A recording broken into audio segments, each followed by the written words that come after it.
வணக்கங்க. எப்படிங்க இருக்கீங்க? நல்லா இருக்கீங்களா?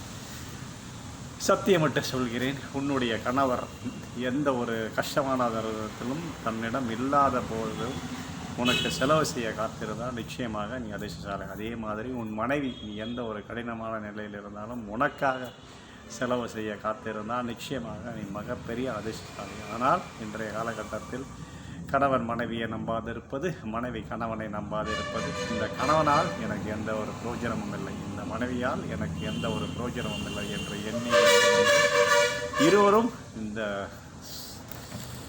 சொசைட்டி என்ற பெயருக்காக, இந்த சமூகத்திற்காக சேர்ந்து வாழ்ந்து எதற்காக சேர்ந்து இருக்கிறோமோ என்று அறியாமல் வாழ்ந்து மடிகின்றனர். இவர்கள் இணைந்து வாழ்வதால் எந்த பலனும் இல்லை. நிச்சயமாக ஒருவரை ஒருவர் நம்பி வாழ வேண்டும். நிச்சயமாக அந்த பண விஷயத்தில் ஒருவரை ஒருவர் நிச்சயமாக நம்பி வாழ வேண்டும். ஒருவர் மீது ஒருவர் நம்பிக்கை கொள்ளாத பட்சம்